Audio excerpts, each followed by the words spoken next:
kung saan ang mga karakter ay nagmamanipula ng kanilang aura upang makagawa ng iba't ibang nakayahan. Ang black aura o itim na aura ay hindi direktang nabanggit sa serye, ngunit maaaring ito ay ipalagay na isang anyo ng aura na nagpapakita ng kadiliman o negatibong enerhiya. Narito ang isang teorya na maaaring magdugtong sa konsepto ng itim na aura ng mga non-user at ang dark continent.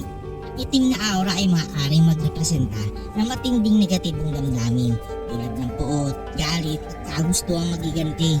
Ang ganitong uri ng aura ay maaaring magpalakas ng kapangyarihan ng non-user, ngunit sa isang madilim at mapangalib na paraan. Ang mga non-user na may itim na aura ay maaaring magkaroon ng mas mataas na destructive power kumpara sa mga karaniwang non-user. Pangalawa, ang espesyal na katangian. Ang itim na aura ay maaaring magkaroon ng espesyal na katangian na hindi nakikita sa ibang kulay ng aura, tulad ng kakayaang magkurap o magmanipula ng ibang aura o kaya magdulot ng mas malaking pinsala. Ang itim na aura ay maaaring magsilbi ng isang uri ng poisonous nen na may kakayang magdulot ng sakit o pagkaparalisa sa mga kalaban. Pangatlo, ang simbolo ng kasamaan o kadiliman. Ang itim na aura ay maaaring simbolo ng kadiliman o kasamaan na sumasakop sa kaluluwa ng non-user. Maaaring ito ang napapakita ng pagkakaroon ng malaking kasalanan o madilim na layunin sa buhay ng isang non-user. Ano nga ba ang posibleng koneksyon nito sa Dark Continent? Una, ang pinagmula ng negatibong enerhiya. Ang Dark Continent ay kilala sa pagiging misteryo at mapanganib na nagtataglay ng mga nilalang at puwersa na hindi pa lubos na nauunawaan. Maaaring ang itim na aura ay nagmula o na-impluwensyahan ng enerhiya mula sa Dark Continent. Ang Dark Continent ay maaaring pinagmumula ng Dark Aura o Curse Aura na sumasalamin sa kadiliman ng lugar. Pangalawa, mga alimo at lakas sa Dark Continent. Ang Dark Continent ay tahanan ng mga makapangyarihang limaw at hindi pangkaraniwang fenomena. Posible na may mga nilalang doon na mayroong itim na aura. Ang mga non-user na naglakbay doon ay nagkakaroon ng kakayahang ito at tapos makasalamuha ang mga ito. Halimbawa, may mga ancient entities o cursed spirits na naninirahan sa Dark Continent na nagbibigay ng itim na aura sa mga makakapagbigay alam sa kanila. Pangatlo, ang potensyal na pagpapaunlad ng kakayahan. Ang pagpunta sa Dark Continent ay maaaring magbukas ng bagong potensyal sa mga non-user na nagbibigay sa kanila ng access sa mga bagong anyo ng nen at aura, kabilang itim na aura.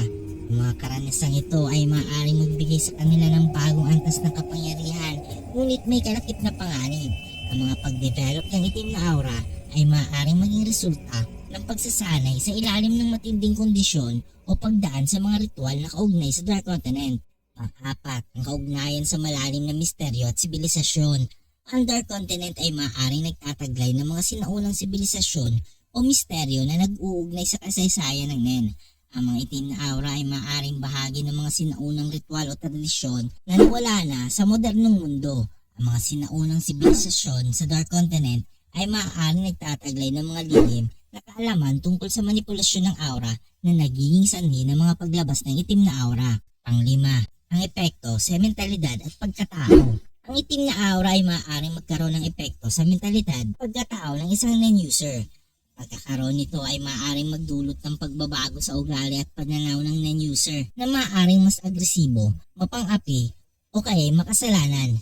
Ang mga non-user na may itim na aura ay maaaring magkaroon ng malalim na pagbabago sa kanilang moralidad at disposisyon. Sa teoryang ito, ang itim na aura ng mga non-user ay hindi lamang isang anyo ng negatibong enerhiya, kundi isang komplikadong konsepto na nag-uugnay sa malalim na misteryo, sinaunang kaalaman at mapanganib na puwersa mula sa Dark Continent. Pagkakaroon ng itim na aura ay maaaring magbigay ng napakalaking kapangyarihan, ngunit may kalakip na matinding panganib at pagbabago sa pagkatao ng isang non-user.